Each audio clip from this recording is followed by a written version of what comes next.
No eyeball. Well, what's up, everybody? James Ing here. Welcome back to the Kingdom Builders podcast. I got a special guest for you. If you've ever wanted to publish a book, you're kind of confused about that mess and what to do, you're going to want to listen to this because I have a very special guest with me, Mr. Brad Herman. I'll go over a full bio in just a little bit, but Brad, welcome to the show. How you doing today? I'm doing great, James. I really appreciate you having me. I'm excited. It's an absolute honor. And Brad, we Thank connected because I'm publishing a book or looking to publish a book, and we're connected through a mutual friend. And what stood out about you is just the grace, the humility, the willingness to serve. And Brad already put this out there. If any of you are looking for questions on publishing or books or anything, you're going to want to talk to Brad, because a little bit about Brad's story. What's ironic, and I see God's grace all throughout your life, is you're in the publishing world, but Brad actually grew up dyslexic. So all throughout school, there was a lot of troubles. We'll dive into that. But now he is actually a publisher at Harrison House. He's worked in publishing for decades. He has a big heart for the Lord. And at the same time, he sells a lot of his books through his website. You'll want to check it out. It's in the bio, www.arsenalbooks.com. He's worked with all the who's who, many different publishers, especially in the Christian world. But today we're going to dive into a lot of different aspects of that. But I'd love to even start with where you came from, Brad, but it still trips me out that you're in the publishing world, but you're dyslexic. So do you mind even sharing some of that story of you growing up when you realized that happened and kind of surrounding that topic? You know, it's funny. The scriptures talk about, God uses the foolish things to confound the wise. And I'm one of those things. When I was in second grade, they diagnosed me with dyslexia, and I was always trailing behind other students, with whether it was writing or whatever it was, I was always trailing behind. And so literally from high school, all the way through high school, I was in special ed, which kind of separated me from other kids. That was kind of hard because it also sowed what I would call as a mental stronghold in my mind that, that I was stupid or not as intelligent as other kids, but I didn't know the Lord. I grew up in a non-Christian home, and so it wasn't until I was 20 years old I was really searching, looking for answers in my life, and I came upon some people that loved Jesus, and they loved me, and that was the beautiful thing. These people just put their arms around me. I had met a lot of Christians, even in high school. I was the guy that was always persecuting Christians in high school, really, in debate and everything else. I just didn't like Christians. But what I didn't like was the hypocrisy that's within Christianity. And when I met some people that really loved me no matter what, and James, I was a foul-mouthed kid. I was just, I was rough in every way possible. But these people came alongside of me and loved me into the kingdom. And so it was a beautiful thing. But part of my story is that, when I was probably 10, my dad was doing anything he could to get me to read anything. Wow. And so he would take me to the local comic book store and just buy me comic books. And so at one time I was basically running one of those comic book stores in Minneapolis. And that's where I was when the Lord found me and rescued me. Wow. And at one time I owned about 6,000 comic books. Wow. Favorite comics. So if you had a top. My top two are Hulk and Batman. I'm a big Hulk guy. I'm a big Batman guy. And I still love comic books to this day. Unfortunately, I'm not saying this is necessarily bad. It was probably a good thing for me, but I got involved with a holiness movement right out when I got saved. And they were like, you got to get rid of all that stuff. So I got rid of all my comic books, everything I had, kind of stripped down to nothing. And that's okay, Yeah. But today I buy stuff every once in a while. My kid, I love toys. I jokingly said if I didn't work in publishing, I'd probably have a toy store. Because I just love memorabilia and toys and stuff. And so anyway. That's so awesome. And I love that you address that, because I think for those, because this is for the faith-based entrepreneur, but whether they themselves are facing as they're evangelizing, they're ministering to other people, or even those that are not of faith, or they've been turned off by the faith, it's super key to discern between the difference of what actually Christianity says, what Jesus' message was, versus those that misrepresent his message. There's a difference of the message and the messenger. So for all of us, that are discerning, just in anything, right? Don't take anyone's word for anything, but do the homework, do the research. And but it's great that you found people that actually followed the call of the Lord, and amazing that you accepted that call as well too. So when you did, what changed about you? You know what really changed about me? I mean, I probably wouldn't be alive today if I wouldn't have gotten saved, because I mean, I was going to the Zen Buddhist temple. I Mm, was even at one time I was even reading books on Satanism. You know, I was wow. reading stuff by Aleister Crowley Mm, and Anton LaVey. Anything like, you know, I was a pretty messed up dude. I mean, mm, you know, I collected a lot of horror movie stuff, and mhm. but I remember telling one of my friends who was grew up in a Lutheran home. I remember Yeah. saying to him, I said, I don't even know. I mean, I'm literally graduated from high school this time, James. And I said to him, I do not know why I'm alive. Wow. And I was weeping, and he looked at me and goes, I don't know. You know, he had no answers for me. That's how you cheer someone up. Yeah, I'm like, thanks. But you know, I was searching. I had no destiny, and something when I got saved, something clicked, and I knew Mm, that God had something for me. You know, He had a mm. destiny for me. He has a plan and a purpose, and I'm following that today. You know, I follow that plan. I look for what He has for me, and I just, you know, Wow. in some ways, I feel like I'm tagging along with Jesus. You It's the know, longest ride ever. You it kind of know is. the destination, but we know that the plan's going to be good. So you go Amen. from being unsaved to saved. You reclaim purpose into your life. And for anyone that's listening on this, is just know that is true, right? Jeremiah 29:11 is one of the most famous verses in the Bible, but it's God has plans, great plans for you, plans to prosper you, not to harm you. And it's absolutely true. God never had, He never made a dud. But I'm curious. So you go from being saved um, to publish. Like, how did that jump Well, into the so call work? Yeah. another fascinating thing happened was, you know, I jokingly say this, but I actually heard the gospel at an Amway rally, believe it or not. Ah, yeah. Yep. So I was at an Amway rally when I heard the gospel. And one of the big things that Amway's a huge Mhm. proponent of is reading success books. Yes. Hmm. So I read a lot of success books, but when I finally got saved, something clicked, James, Oh, and I just started reading as many books as I could read, theological. Now I still read slower than just about anybody I know.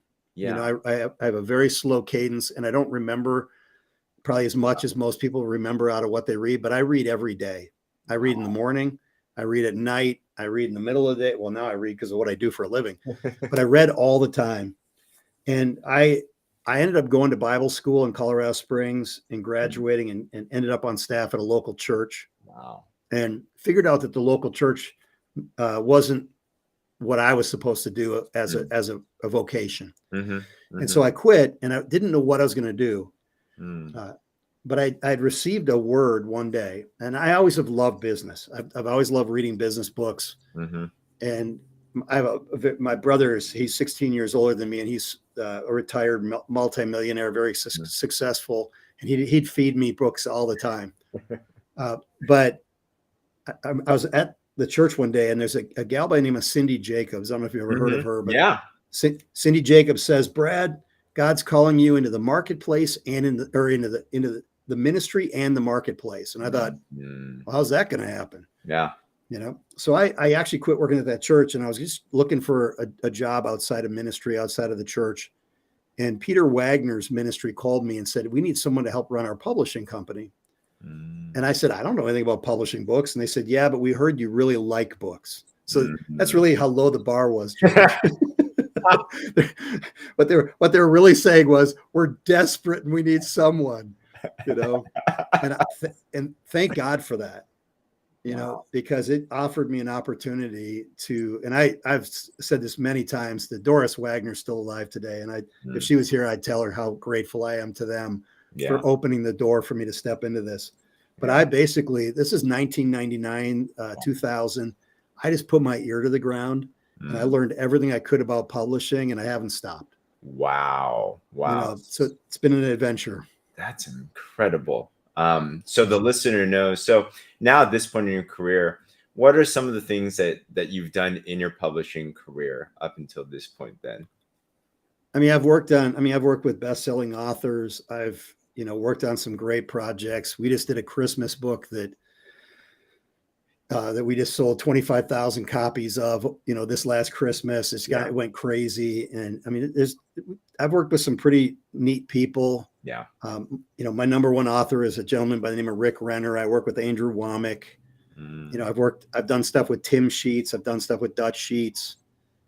I mostly obviously work in the charismatic sector of Christianity, what would be considered that, but that's the area that I work in, and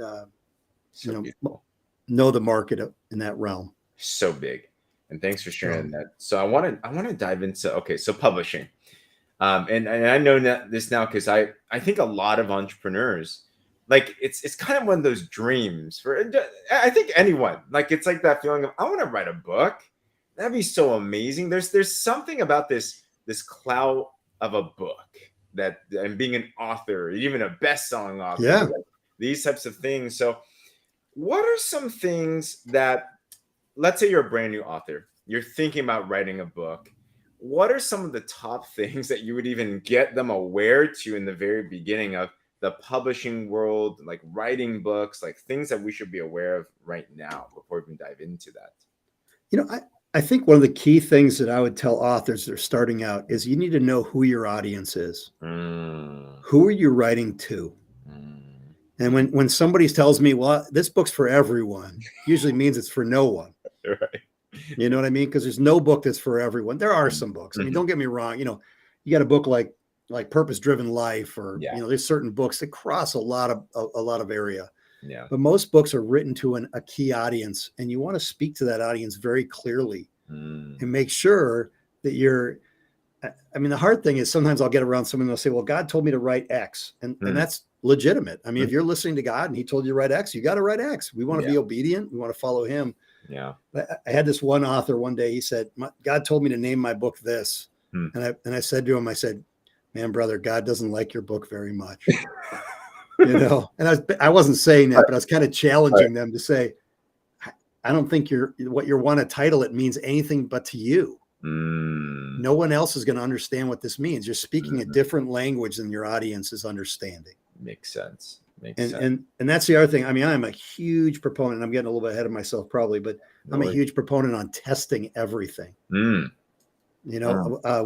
We just had a project we did with an author that is a dear friend of mine, and we were really struggling on the cover, and we developed all these different covers, and he showed them to his audience, and his audience said, we love this one. And the bottom line is, I've worked on books where I didn't like the cover that we ended up on, James, but it's not about me. It's about that person that's going to buy the book and read the book. So you don't bait the hook by what you like to eat. You bait the hook on what the reader likes to eat. Powerful. That's such a big key right there, because in marketing or anything, speaking to one person and it's all over business, right? In your product, your service, whatever that it is, but also testing, like, it is super important, because confirmation, even in the church, anytime we feel like we get a word or something, it's important to confirm. So what you're saying is biblical, it's business sound, it's everything sound. That makes a lot of sense. So there's a science to this, it seems, as you're even publishing a book title. There really is. I mean, you've got to work that. And I think sometimes, again, I think some people get into mode where they're like, well, this is what it is, and I'm set on this. And then they move into the realm of hope. Like there's that classic book that's titled "Hope Is Not a Strategy." If there it is hope and it's going to work out, it probably won't. Right. And so why not get confirmation that it's going to work out, because you have people that resonate with it, and you're speaking to the right people. Makes sense. So be strategic. Know your audience. Okay. But we had a meeting yesterday. And we get our idea hammers out, and we just pound titles and we pound marketing copy to make sure that it speaks to who we want it to speak to. It says we want it to say, but that really is what needs to happen with a book, James. I mean, I think it's, and look, I have not published a book. I've written stuff, but I've never published a book. And I'm terrified when I share my writing with people. And so are most authors. And I don't blame you, because you're putting a piece of yourself out there for other people to go, or they love it. You're hoping they love it, but you have to, because otherwise you're back to that hope strategy. Makes sense. Okay. So So, there is, if you don't mind me mentioning a book, yeah, I mean, it's, I don't have even, it's not on my website, but there's a great book that I'm a huge fan of, and it's written by Ryan Holiday. I don't know if you're familiar with Ryan Holiday or I not. am. He's Yes. the big Stoic guy. But this book's called Perennial Seller, Mm, and it's really a marketing book, but it's mostly written about writing, and it's a phenomenal book. mm. Again, secular book, so Yeah. there's a little bit of coarse language in it, Hmm. and some different stuff, but it's a very important book, and it's worth. If I were an author, I'd probably want to read that book. It's going to help Mm, you think through the process of putting your book out on the market. It, mm. phenomenal book. Makes sense. Okay. So So perennial seller, grab that for sure. Okay. So we talked about number one, you got to know who you're speaking to. So speaking to 100%. somebody. Okay. Testing is big. Anything else that is like a good upfront awareness things that an author should You know, know? I think again, once you know who that audience is, you can kind of create things in your book that speak to them. I think a Mm, lot of times what people do is like have authors call me and they'll say, "Hey, my book's out. What do I do now?" And I go, "You're probably too late." mm, I mean, marketing starts before the book's ever written. mm, Okay. And there's things you can put in your book. And let me say this, James. The one thing I can't stand is manipulation. I mm, don't like bait and switch.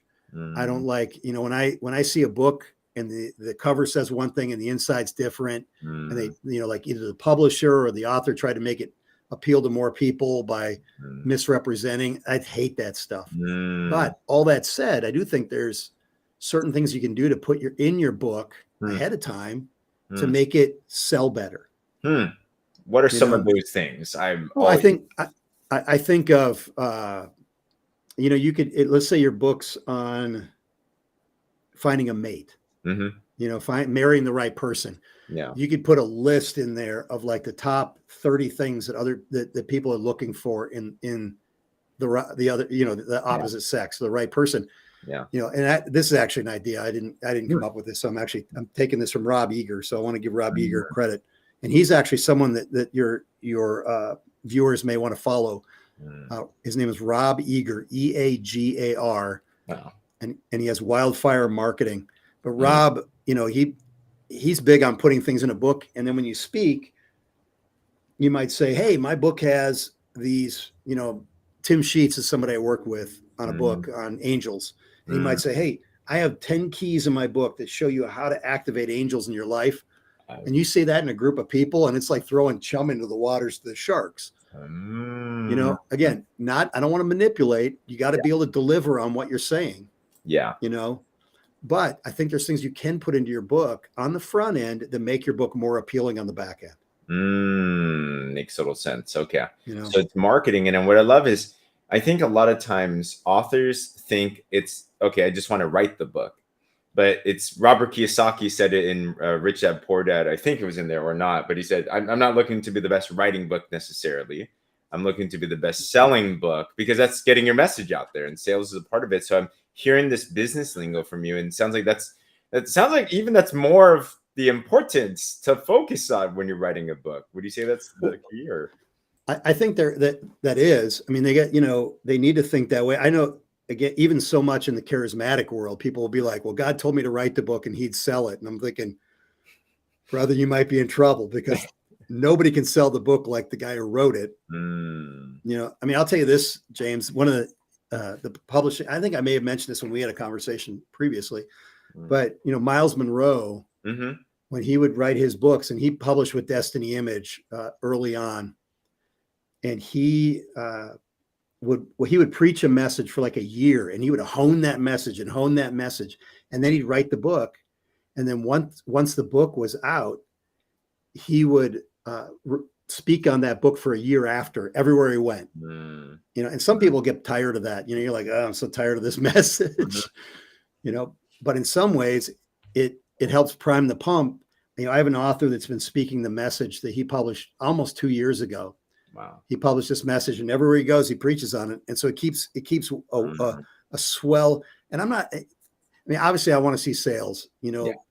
sales mean that people are buying the book and it's potentially changing lives, Mm, so I work for a for-profit organization. We have to have cash flow. yeah. you know. But ultimately, my goal is to help authors change lives, Mm, you know, mm, and help facilitate that, mm-hmm, mm-hmm, you know. And so anyway, uh, the the the downside, I think, in some ways, is again, a lot of authors don't plan for the future. They don't plan for when the book releases, and then when the book does come out, then they thrash about and they mm, try to come up with a bunch of different ways to market it. And mm, usually, it's not a solid plan. I mean, mm. I jokingly call it a marketing seizure, A you marketing know, seizure. because they're you know, throwing themselves around like crazy, trying to try anything to sell about some books, Mm, you know. mm, And when I work with an author, we want to put a plan together to mm. systematically figure out how we're going to present the book to the widest audience possible. Makes sense. Makes sense. So, So, as we think about marketing, then, what are some simple strategies to consider for any author as they're thinking about getting it out there? So they're writing the book, they have another, all right, now what's marketing? Like, how do I even do that? Where do I go? Are there anything you found to be you know, effective? Mm-hmm. I think you want to definitely work with influencers, people like yourself. You know, you want to connect with influencers and see if Uh-huh. you can talk about your book with them.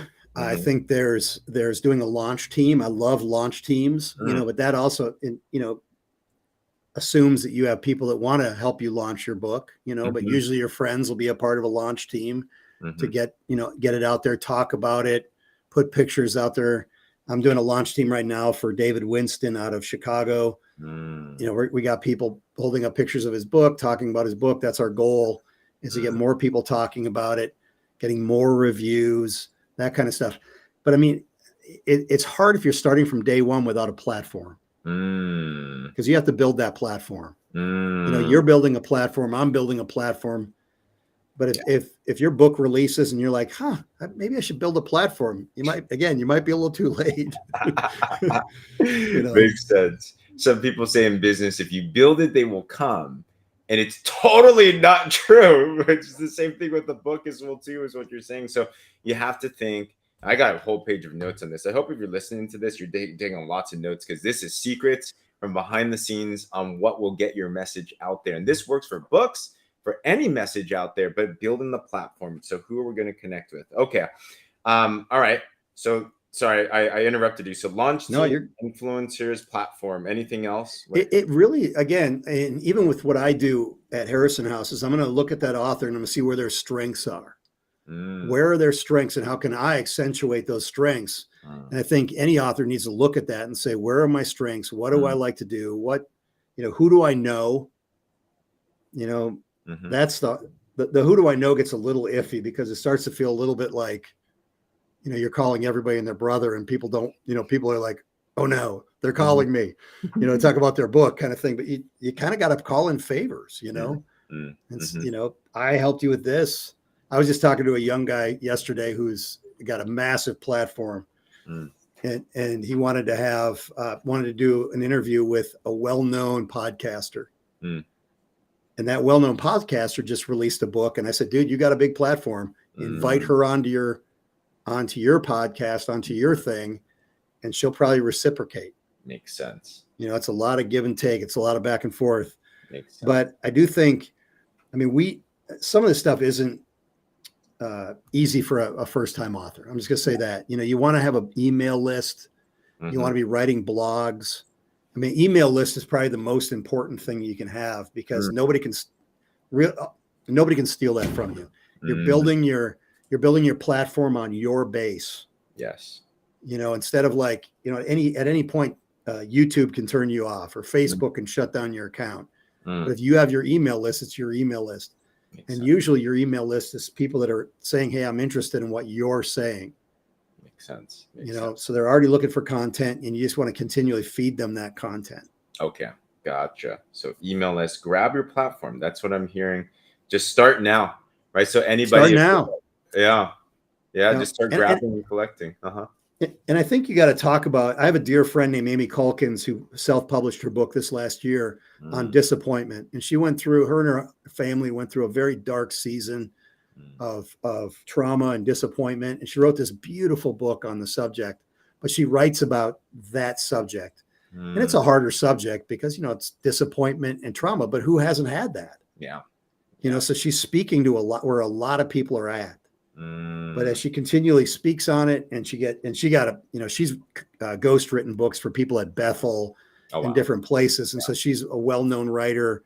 And so she had a lot of people come alongside and promote her book for her. She called in favors and was wise, but now she's just kind of in the grind of it. And she posts when somebody writes she'll get somebody writes a 5-star review that's honest and raw, she'll repost that on Facebook, and stuff. And she's just slowly working what she has. And today she announced she's working on her next book. Wow.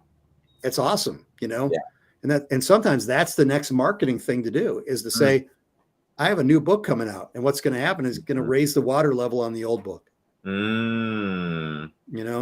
Makes sense. So you just keep going. Rising tide raises all ships. So keep it going. Gotcha. Yep. So you mentioned, and I'm curious too, because self-publishing versus traditional publishing, and it's an interesting topic and a question even I was going through, and now I started self-publishing because as you're going through this, I'm a first-time author, for example, and I think a lot of people listening to this that'd be the journey too. And I learned all these things, and I'm relearning all these things you're talking about, which are so important. But then also think about the traditional publishing route. I guess, what are the pros, cons about either side of those, of self versus traditional? There's definitely, I kind of see it as 3 different things. I see self-publishing. One guy said to me one day, he said, Brad, what should I do? And I said, you need to self-publish your book. And he goes, well, who should I have do that? And I said, the emphasis is on the word self. And he's a dear friend of mine. I said, your team needs to do this yourself. Don't pay somebody else. And you can pay somebody else to publish your book. And there's nothing wrong with that. Not just like any publisher or any company that helps you do that. We're not all made the same. And we all make mistakes. But there's some companies that make me angry. Because I feel like they take advantage of people. I just wrote about this on Facebook a couple of days ago. You'll see self-publishing companies say, we'll make your book a #1 seller on Amazon. James, I can do that with just about any book. I mean, it's very, very easy. And I posted the article on Facebook where this guy literally took a photocopy of his foot and then he uploaded it to Amazon as a book. And then he hit #1 in the category with his book on his foot, just to prove a point. You know what I mean? Right. So they sell you on that, like, wow, I'm going to be a best-selling author on Amazon. And it's not bad. Don't get me wrong, but it's pretty much meaningless, so you got to be careful. But anyway, really self-publishing, kind of hybrid publishing. And then there's and working with a publisher. Okay. And so if you're going to self-publish, you're obviously going to retain all your rights. You're going to invest all your money. You're going to have to hire somebody to do the design or the editing or any marketing that you end up paying someone to do. If you pay someone to do that, if you need to, that's all out of your own pocket. Same thing mostly with hybrid publishing. You're basically just paying a single company to do a lot of those elements for you. What's hybrid publishing? What do you mean by that? That's what I mean. Like a company like Zulon Press, if you've ever heard of Zulon Press, they're probably the biggest company out there. There's Author House. There's a lot of companies that I would kind of consider, they're still self-publishing, but I'd call them more of a hybrid. Okay. You're paying them to do something for you. And again, a lot of that stuff you can do yourself. So I'm a little hesitant. And 99% of the marketing they do for you is worthless. I mean, there's companies that'll say, hey, we'll do a PR or a news release for your book. Who cares? Nobody's paying attention to those news releases. You know what I mean? They go nowhere. But they'll charge you $250 to write that. And it's just a waste of money. Makes sense. So when I see that, that really, really frustrates me when I see people paying for that kind of stuff. Again, that comes up to that marketing seizure kind of thing. Like, what can we possibly do to make something happen? Oh, we'll do a news release. It's not going to, zero fruit from that. Makes total sense. Okay. So those first two, like the hybrid and the self-publishing is, you retain your rights. You have to pay for everything. With publishing, excuse me, with publishing, it's similar still. Most publishers are going to want to hold some level of control of rights. Mm-hmm. So you have to weigh that out. You have to say, hey, am I willing? What are they going to give me in return for those rights? Are they going to help me reach more? Are they going to help me distribute further than I can distribute on my own? And I'm going to tell you, it's working with a publisher isn't all it's cracked up to be. And I do that that's what I do every day. Yeah. I talk to authors every day. And I've told some authors, it doesn't make sense for you to work with me. For them, I mean, it might make sense for me, but it doesn't make sense for them. When would it not make sense to? Because I think in most people's minds, they're like, oh, publisher, it's gonna go big, it's gonna be amazing. That seems so much easier than self-publishing. So, what would you say on that end? I think.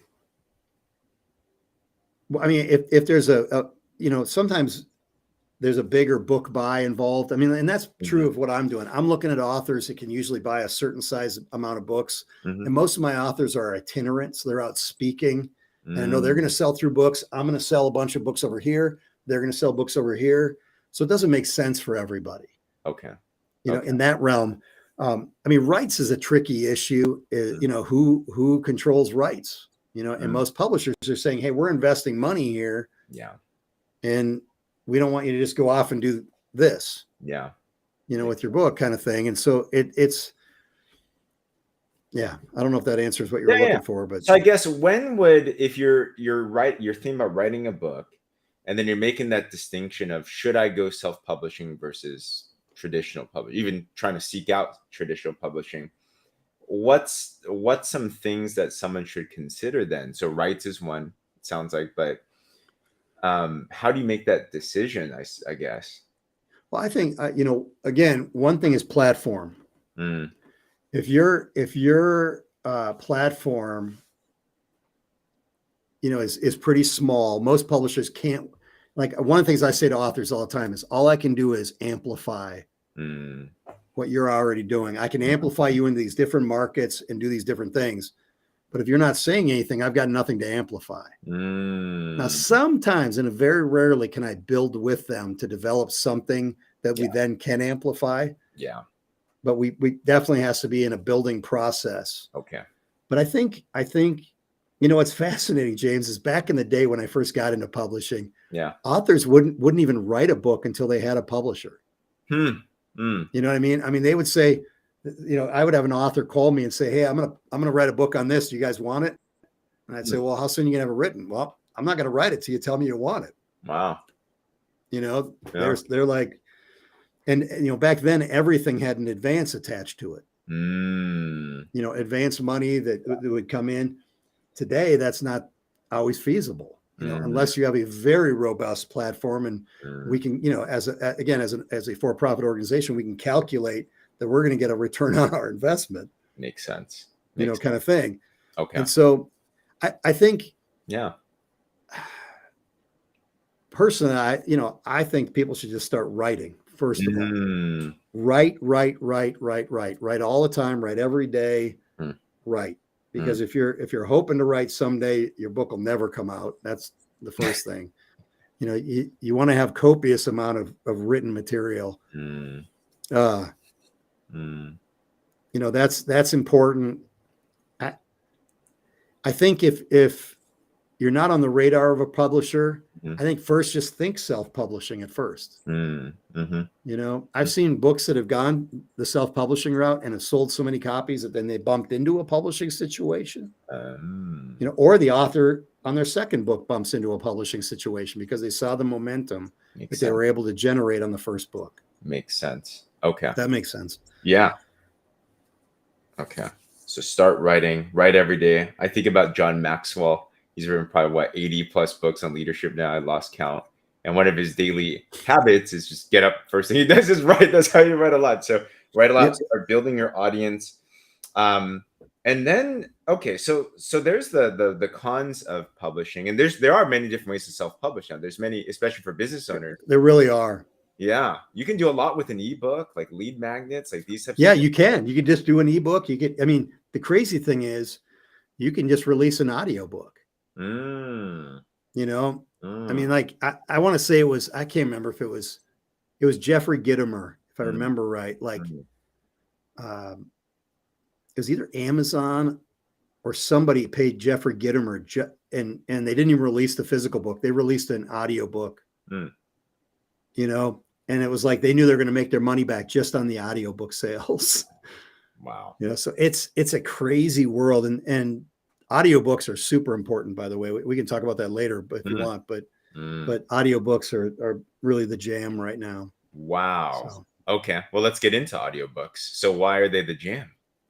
I think because of our phones, Yeah. everywhere we're going, we have our phones with us. And Mm. I remember even 8 years ago in publishing, I'd have authors say, "Hey, I want to do an audiobook." And we'd be like, "Nah, we don't want to do that." Ah. But it changed. Hmm. And if you remember, it was fascinating. Podcasting was like a big deal. Like in my mind, it was a big deal like 15 years ago. And then Mm, it kind of went into nothing. mm, And then when phones caught up, mm. something changed. And all of a sudden, podcasting had this massive resurgence. Yeah. And it just became a huge, huge deal. Mm, But that was about 8 years ago. makes sense. And so audiobooks have just increased, and more people are reading it. There's been a plateau on ebooks. People used to say ebooks are going Mhm. to kill the printed book. Yeah. Never going to happen. Mm, It may happen someday, don't get me wrong, but people my age, I'm 53, they like to hold a book in their hands and they like to read that book. I do. yeah. But I also read on my phone. But audiobooks are an easy way. I can go for a walk and I can listen, to whoever I want to listen to. Makes sense. I'm at the gym, I just pop in an audiobook, and I literally have, probably 50 audiobooks on my phone right now that I can just choose from whatever I want, Yeah. you Gotcha. know. That's so powerful. And I'm curious from the audience as you're watching this live or replay, comment below. Do you like a written book or are you cool with an audiobook? Which one do you prefer? I like both. I think both I are do important. too. Yeah. And it's multiple I do too. methods and multiple audiences and multiple people. So for the business owner, for the entrepreneur, your message as you're honing this in, it's important to just get it to all the platforms that there can be, because there's different types of people. Some will just never do an audiobook, some will love audiobooks. So it's important to get your audience what they want. So okay, that makes sense. Okay, so a couple of questions then on traditional publishing itself. I'd assume the benefits of traditional publishing is, it sounds like amplification. That's the word that you use on It what you is. have. So you've built up an audience now. You have a message, you have a written thing. You're like, okay, I think I can really sell this. And it really sounds like publishers, what they primarily look at is, will this sell? Basically, well, and it makes sense. It's a business decision. Yep. So now we've decided, all right, any like metrics, like generally in terms of following or influence, like I guess what would a publisher deem to be someone to even pass the first filter test of even looking at them to bring on? I mean, again, I'm looking for, I'm going to butcher this, but it's like the message, Uh-huh. we're looking at the person. Do they have integrity? Mm. Who do they know? Who are they running with? Who recommended them? I mean, I take a lot of recommendations from people saying, "Hey, you need to check this person out." And I go, "Oh, I respect that person. I need to check that person out." Makes sense. But when it comes to platform, and some of this, James, is way above my pay grade, or it's in our office. Yeah. I had a guy say to me one day, he's like, "I can do everything a publishing company can do." And I said, "Dude, you're one guy." Yeah. We literally have 30 plus employees who specialize. I have one guy that all he does is Amazon all day long. Wow. So he's making sure that we're hitting on all cylinders. Amazon's the number one marketing platform today for a book, period. Google is still there, but Google's somewhat irrelevant. When people go shopping now, they're going to search at Amazon, period. Right. And it's pretty close to like half the population in the United States, or half the households in the United States have Prime memberships where they ship stuff in 2 days. Dang. It's crazy.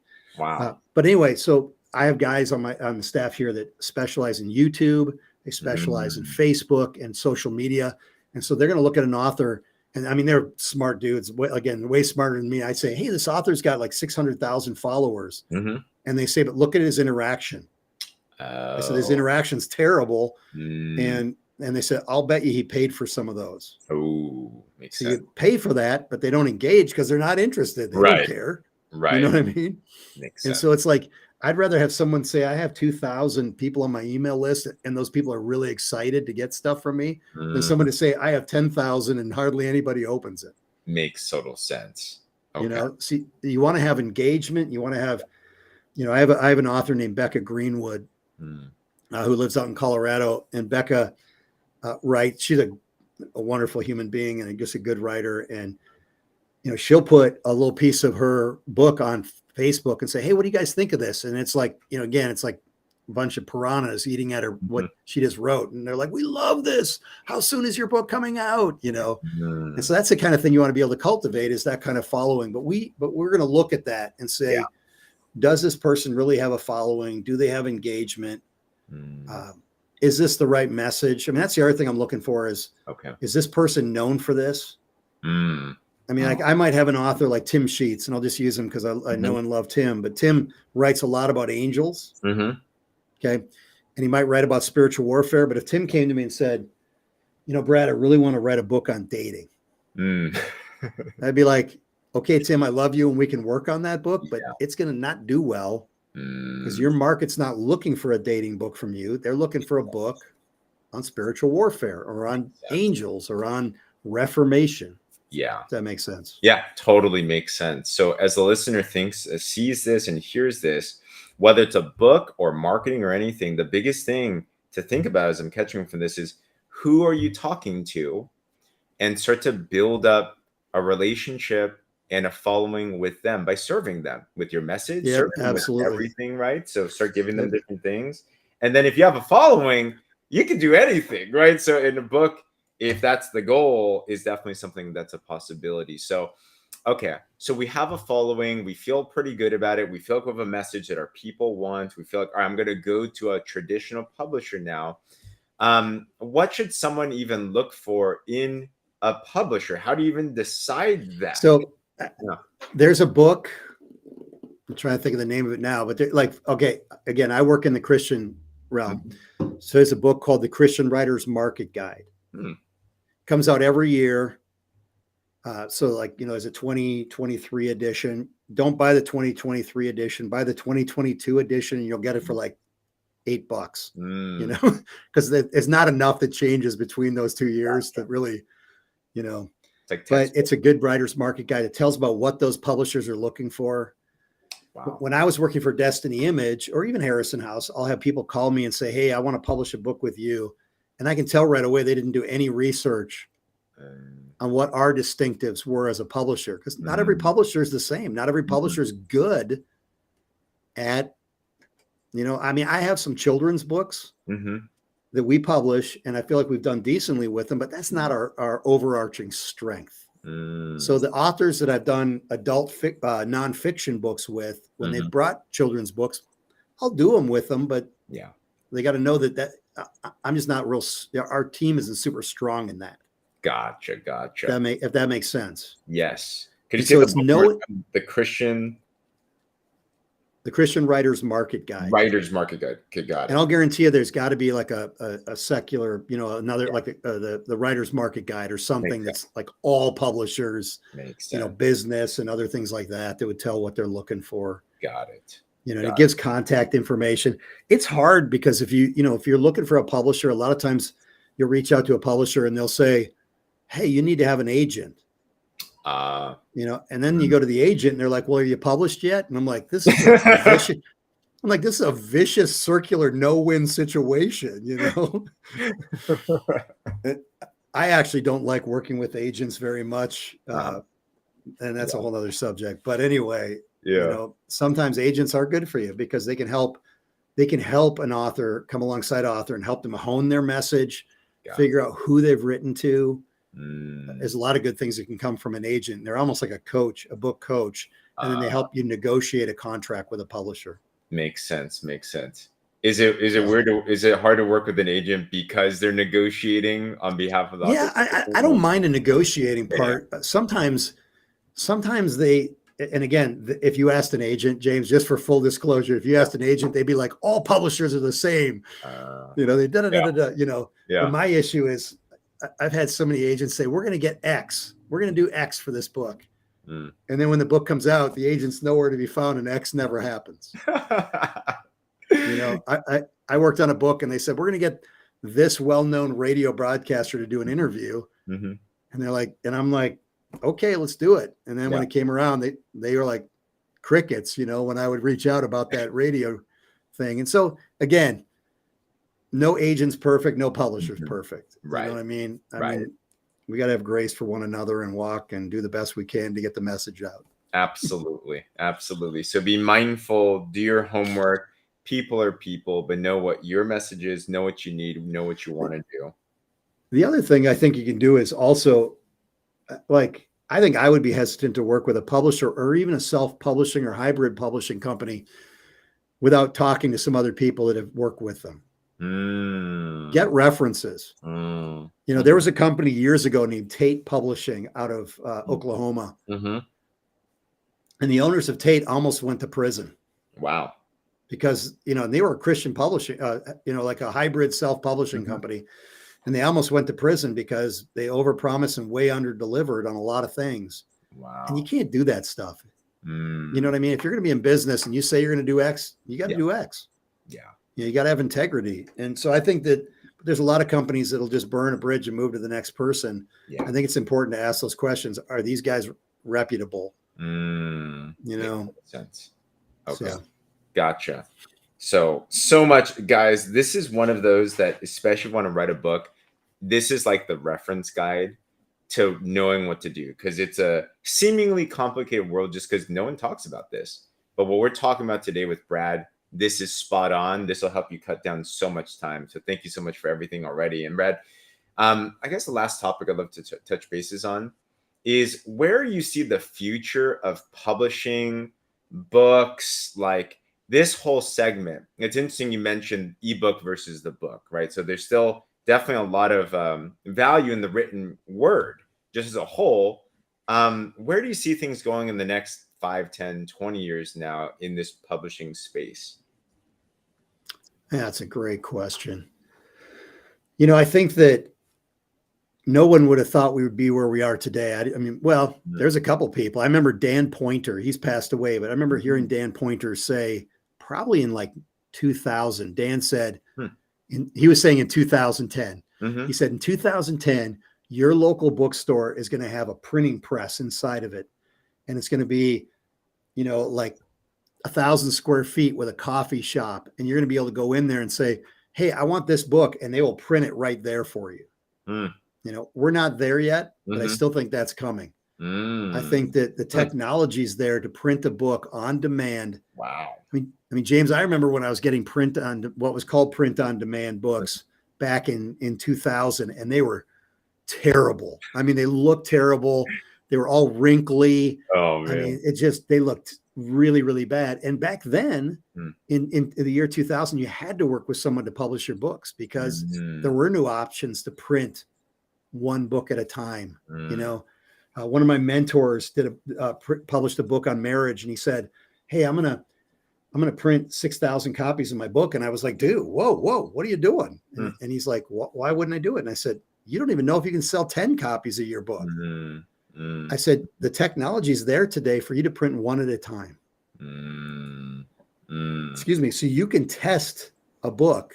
You know, you put it up on KDP and you print 10 copies and you give it out to people. And if they love it, then you print 100 copies, or you do, you know what I mean? You don't have to have 5,000 books sitting in your garage anymore, which, by the way, I've had that many books of one book. Wow. Not 5,000. I've had like 2,500 of a single title in my garage at one time. Wow. And so that's just the adventure of this. But yeah. So I see, you know, I posted an article just yesterday about Barnes & Noble. Barnes & Noble is having a resurgence. They're doing really well. Wow. But a lot of people thought they'd be gone. Yeah. You know, but they're speaking the right language under James Daunt. He's turned the company around. I mean, COVID almost took them out, but he's been able to maneuver the company, and they're in a good place because they love books and they're promoters of books. And so I think you're going to see, I mean, the growth of self-publishing has just exploded. You know, I mean, millions of books are being published a year, millions. When 20 years ago, it was not nearly that many because there's no way to do it. Right. You know, Right. the gatekeeper's gone. You know, there's Mm-hmm. nobody holding the keys for you to do your book anymore. You can do your book. Mm-hmm. Anybody can do their book. Mm. You know, and so I think self-publishing is just going to continue to grow and grow and grow.